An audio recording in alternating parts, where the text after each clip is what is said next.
حياتي مع الله أجمل، مع الله تحلو الحياة، وقلبي إليه تبتل صياما دعاء الصلاة.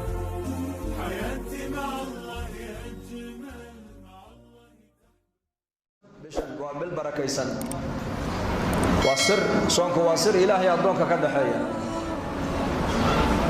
abaalkiisana ilaahay waa inoo qariyay. halka acmaasha kale saalixaadka thawaabkooga laynoo sheegay, salaada oo kale man salla albardayni dakhala aljanna buu rasuulku yidhi, qofka labada qaqabuu tukada jannadu galay. xaju lmabruur laysa lahu jaza ila aljanna buu nebigu yidhi, xaajiga xajiye xajkiisa ku soo baarri falay abaalgud kale male buu nebigu yidhi ilaa janno in la siiyo mooyaane.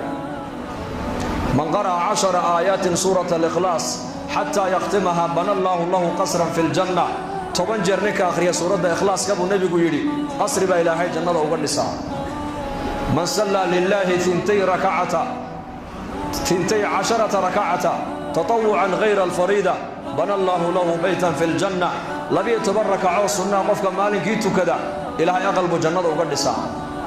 labada subaxa ka horaysa iyo 4 duhurka ka horaysa iyo 2 duhur ka dambaysa iyo 2 maqrib ka dambaysa iyo 2 cishaa'iga ka dambaysa buu rasuulku yidhi 12 ka rakacee sunnaa qofka maalintii tukada ilaahay aqal buu jannada uga dhisaa. man banaa lilaahi masjidan bana allaahu lahu baytan fi ljanna, ninka masaajid ilaahay dartii u dhisay isagana ilaahay aqal buu jannada uga dhisaa. ana wakaafilu lyatiimi ka haatayni fi ljanna, ilma agoona ninka soo qaatay ee kafaalo qaadee tarbiyadiyey tarbiyadiisa wanaajiyeyna anigiiyo ninkaasi jannada sidaasaan isku nahay buu rasuulku yidhi. man qaala subxaana allahi wabixamdihi gurisat lahu nakhlatun fi ljanna, subxaana allahi wabixamdihi qofka mar yidhaahda geed timiraa jannada looga beeraa. man salaka طariiqan yaltamisu fiihi cilman sahala allahu lahu bihi طariiqan ila aljanna, qofka dariiq u mara buu nebigu yidhi inuu cilmi diineed soo barto dariiqii jannada ilaahay u dhib yareeyaa. acmaasha kaloo dhan thawaabkooga waa laynoo sheegay, janna janna janna la yidhi. laakiin soonka markay noqotay ilaahay baa le fainnahu lii wa ana ajzi bihi, soonka anigaa iska leh anigaana addoonka ka abaalmarinaya baa ilaahay yidhi. soonka abaalkiisa lama sheegin, waa la qariyey. nin madaxweyneah ayaa shaqaalihii waddanka raggii u soo shaqeeyay sanadkaasuu rabaa inuu siiyo jawaa'is. uu leeyahay way shaqo fiicnaayeen, qarankay wax u qabteen, raggaasi abaalmarin baa la siinayaa. waa loo yeedhay 50 nin baa loo yeedhay ka soo qaad, way yimaadeen. ummaddoo dhanna way daawanaysaa, idaacaddii baa joogta, tv-ga baa jooga, waa la duubayaa. markaasaa mid walba la siiyey abaal weyn baa la siiyey, mid gaadhi baa la siiyey, mid dhul baa la siiyey, mid lacag baa la siiyey, mid mashaariic baa la siiyey. mid raggii ka mida buu madaxweynuhu markuu ninkii hadal qaaday buu yidhi kan miyaa hebel hebel soo maahayn? haa, hebel hebel isaga halkan lagu siin maayo, waxaa la siinayee si gaara loo siinay, war aduu halkan soo fadhiisa buu ka yidhi. ka warrama ninkaas waxa raggaa la siiyey soo wax ka weyn la siin maayo.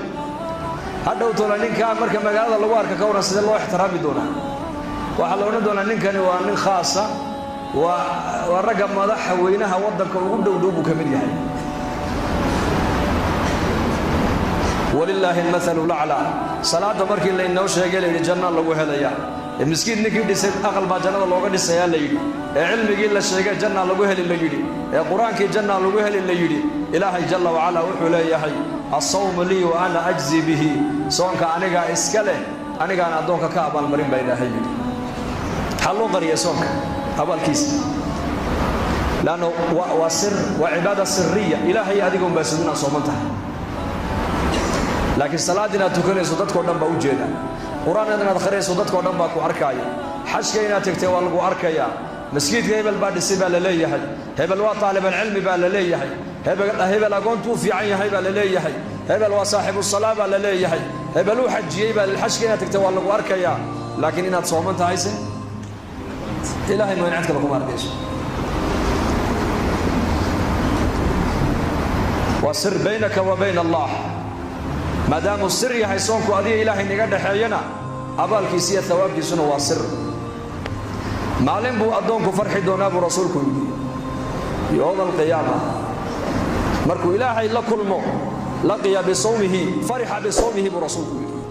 markuu addoonku ilaahay la kulmo maalinka qiyaamaha soonkiisii buu ku farxi doonaa abaalkiisa markii la tusu farxi doonaa